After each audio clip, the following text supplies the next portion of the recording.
دوستوں 1857 کی جنگ آزادی محض ایک بغاوت نہیں تھی بلکہ یہ برصغیر کی تاریخ کا ایک ایسا طوفان تھا جس نے 300 سالہ برطانوی راج کی بنیادیں ہلا کر رکھ دیں۔ آج کے اس وضاحتی جائزے میں ہم بطور تاریخ دان اس عظیم اور پیچیدہ مارکے کا بالکل ایکس رے کرنے والے ہیں، دیکھیں گے کہ آخر اس وقت ہوا کیا تھا۔ تو ہمارے آج کے اس ایجنڈے پر ایک نظر ڈالتے ہیں۔ ہم شروعات کریں گے ان چنگاریوں سے جنہوں نے اس بغاوت کو بھڑکایا، پھر اہم کرداروں، جنگی حکمت عملی، شکست کی وجوہات اور آخر میں اس کے ان جغرافیائی اور سیاسی اثرات پر بات کریں گے جنہوں نے آگے چل کر تاریخ کا دھارا ہی بدل دیا۔ باب پہلا، بغاوت کی چنگاریاں۔ ظاہر ہے کوئی بھی اتنا بڑا دھماکہ راتوں رات تو نہیں ہوتا۔ 1857 کے اس لاوے کو پھٹنے سے پہلے کئی دہائیوں تک ایسٹ انڈیا کمپنی کی سخت پالیسیوں کی بھٹی میں پکایا گیا تھا۔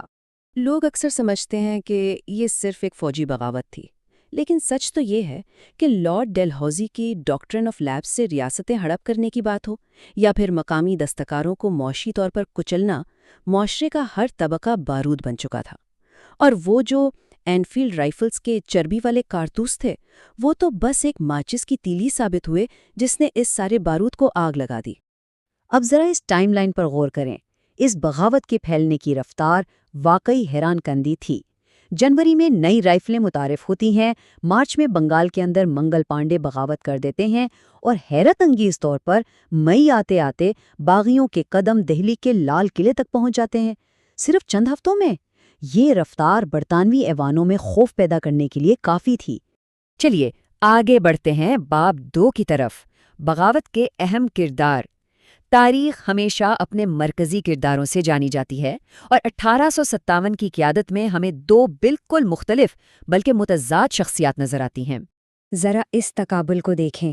ایک طرف 82 سالہ ضعیف مغل بادشاہ بہادر شاہ ظفر ہے، جو کافی ہچکچاہٹ کا شکار تھے، محض ایک علامتی رہنما جنہیں بعد میں برما جلا وطن کر دیا گیا۔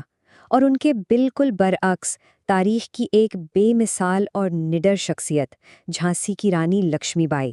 انہوں نے اپنی چھینی گئی ریاست کو بچانے کے لیے خود فرنٹ لائن پر جنگ لڑی اور اپنی جان قربان کر دی۔ یہ ایک بہت بڑا فرق تھا۔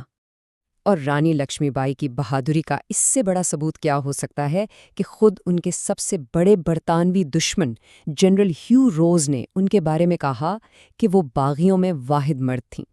مطلب اپنے حریف سے ایسی داد ملنا واقعی عسکری تاریخ کا ایک بہت ہی انوکھا اور زبردست اعتراف ہے۔ اب آتے ہیں تیسرے باب پر، یعنی جنگی حکمت عملی اور فوجی قیادت۔ اگر ہم میدان جنگ کا گہرائی سے جائزہ لیں تو باغیوں کے پاس ہمیں